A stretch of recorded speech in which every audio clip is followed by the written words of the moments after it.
Mercy drops round us are falling, but for the showers we plead. There shall be showers of blessing, this is the promise of love. There shall be seasons refreshing, sent from the Savior above. There shall be showers of blessing, showers of blessing we need. Mercy drops round us are falling, but for the showers we plead. There shall be showers of blessing, precious reviving again, over the hills and the valleys, sound of abundance of rain. Shall be showers of blessing, showers of blessing we need. Mercy drops round us are falling. 할렐루야. 사랑하는 성도 여러분, 오늘도 주 안에 평안하시기를 주의 이름으로 축원합니다. 비가 오고 있습니다. 우산을 써야 하고 또 습하기도 하고 어떤 면은 조금 불편한 부분들이 있습니다. 특별히 어제 세차하신 분들은 비가 온다고 불평스러운 말 하시기도 했을 것 같습니다. 요즘은 특히나 비가 오고 나면 차 위에 흙탕물 자국이 있는 것을 보게 됩니다.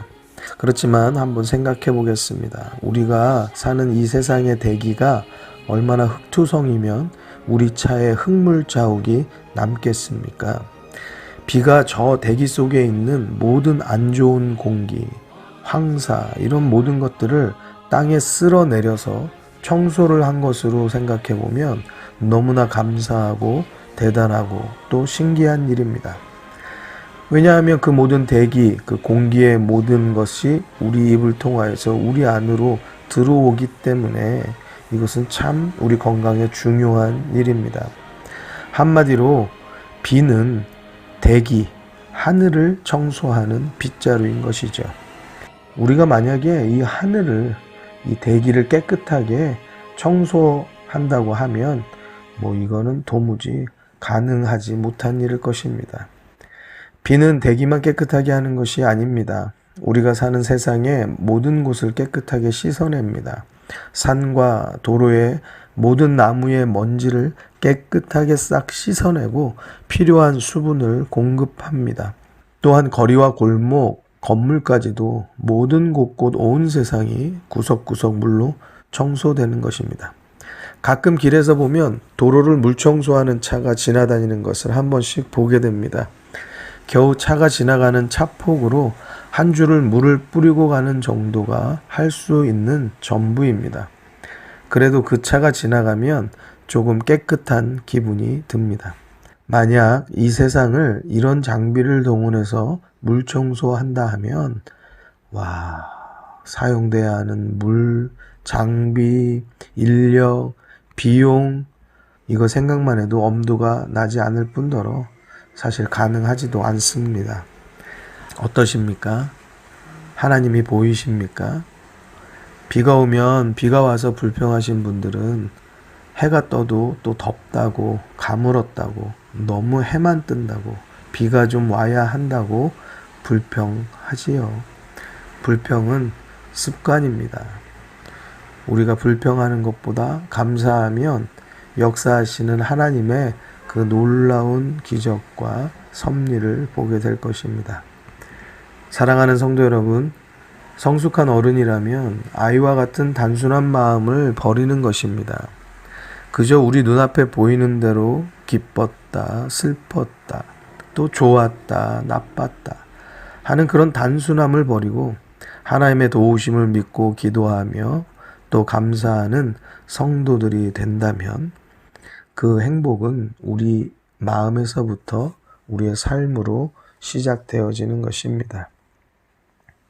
오늘도 자연의 움직임을 통해 하나님의 섭리를 깨달으며 잠언 말씀 23장 10절의 말씀을 같이 함께 보시겠습니다. 옛 지게석을 옮기지 말며 외로운 자식의 밭을 침범하지 말지어다. 옛 지게석에 대해서는 지난번 전도사님께서도 자세하게 잘 말씀을 나누었습니다. 오늘 다시 한번 말씀을 통해서 나오는데요. 옛 지계에서 그 경계선을 옮기지 말라는 겁니다. 왜 옮길까요? 이득을 위해서 옮기는 거죠. 내가 어떠한 부분, 다른 사람의 밭을 침범하기 위해서 다른 사람의 땅의 경계를 조금씩 옮겨내는 것이죠. 그래서 자기보다 약한 자들의 것을 탐하는 것이죠. 특별히 오늘 말씀해 보니까 외로운 자식의 밭을 침범하지 말라고 말씀하고 있습니다. 다른 성경에 보면 고아들의 밭을 침범하지 말라는 것이에요. 그러니까 곧 외로운 자식의 밭을 침범하지 말라는 것은 아버지가 없는 자를 말하는 것입니다. 지금도 그렇지만 당시 사회에서는 더더욱 아버지는 한 가정의 가장일 뿐 아니라 그 가정의 법적 대표자였습니다. 아버지가 없는 사람은 재산상의 법적 불이익을 당하기가 일쑤였습니다. 그 약점을 이용하여 경계선을 바꾸는 불합리한 일을 벌이는 사람이 있었다는 것입니다. 본 구절은 약한 자의 재산을 빼앗는 그런 악한 일에 대하여서 경고하고 있는 것입니다. 그런데 말씀 따라서 그저 외로운 자식의 밭을 침범하지 마라. 그 경계선 옮기지 말아라. 그저 그렇게 말하고 끝났으면 약한 자의 입장에 있어서는 또 힘없는 자, 고아들의 입장에 있어서는 그저 답답한 마음 버릴 수 없을 것입니다. 근데 11절 말씀이 그 악한 자들에 대하여서 분명한 경고를 하십니다. 11절 말씀입니다. 대저 그들의 구속자는 강하시니 너를 대적하사 그 원을 펴시리라. 무슨 말씀입니까? 그들의 구속자, 약한 자들, 또 아버지가 없는 자들, 고아들, 힘없는 자들, 그들의 구속자, 그들의 구원자, 그들의 여호와는 강하시다라고 말씀하고 있는 것입니다. 너를 대적한다는 것입니다. 악한 짓 하는 너를 대적하고 잘못되고 죄악된 일을 저지르는 너를 대적하신다라고 성경은 분명하게 말씀하고 있습니다. 사랑하는 성도 여러분, 힘이 없습니까? 연약합니까? 억울한 일이 있습니까? 하나님께서 우리의 구속자가 되어주실 수 있도록 우리가 엎드려서 기도하고 우리의 구원자 되시는 여호와 하나님을 붙잡아 살아야 할 줄로 믿습니다. 우리들 가운데 가장 불쌍한 사람을 따지면 이런 사람 아닐까요? 힘없고 연약함에도 불구하고 하나님을 붙잡지 않는 사람. 아무도 도와줄 자 없는데도 불구하고 하나님께서 도우신다는데도 불구하고 그 하나님을 붙잡지 않는 어리석음. 그 어리석음이 우리들 가운데 있지 않기를 바랍니다. 우리가 잠시 10절의 말씀, 이 경계선에 대해서 조금 더 말씀을 나누려고 합니다. 이 경계선에 대해서 다방면으로 생각할 수 있기 때문입니다. 부모와 자녀에 보이지 않는 경계선이 있습니다. 부모가 자녀에게 또 자녀로서 부모에게 대한 그 경계선이 무너지면 불효가 일어나고 원망이 일어나고 가정에서 온갖 불행의 일들이 나타나게 됩니다. 또한 이 시대는 교권이 무너진 시대입니다. 선생과 제자의 경계선이 무너졌다 말입니다. 이것이 학생들의 인권을 보호하는 좋은 일이라고 여겨서 지금까지 행해온 결국은 학생을 교육하는 선생님을 잃게 된 꼴이 되어버렸습니다. 이제는 학생에게 교과 과정을 가르치는 진도 나가는 선생님은 있겠지만 학생을 사람으로 이끌어 교육하는 선생님은 없어진 상황이 된 것입니다. 학생의 경계선이 무너지니 이제는 학생이 학생으로서의 삶을 사는 것이 아니고 어른과 같은 짓을 행하려고 합니다. 그래서 온갖 어른들의 범죄가 이제는 학생들의 범죄가 되어버린 것을 보게 되는 것이지요. 부부간에도 지켜야 할 경계를 무너뜨리면 행복은 없어지고 불행만 남는 것입니다. 위로는 없어지고 상처만 남는 것입니다. 요즘 세상은 남녀의 경계를 무너뜨리는 노력을 무던히 하고 있습니다. 남자가 여자가 되고 여자가 남자가 되는 세상, 그것이 보호되고 옹호되는 세상입니다. 이 잘못된 보호와 옹호가 우리 가정의 아픔으로 돌아올 것입니다. 남자 며느리를 봐야 하고 여자 사위를 봐야 하고 아들을 낳았는데 여자아이로 바뀌고 딸을 낳았는데 남자아이로 바뀌어 버리는 참담한 현실, 이것을 받아들일 수 없지만 그럼에도 내 자식이기에 받아들여야 하는 이 혼란과 갈등은 제정신으로는 견디기 어려운 극심한 고통을 줄 것입니다. 하나님이 정하신 남녀의 경계를 넘는 문제 또한 사회적인 문제와 각 가정의 문제를 넘어서 세상의 모든 경계를 무너뜨리는 폭발력을 가지게 될 것입니다.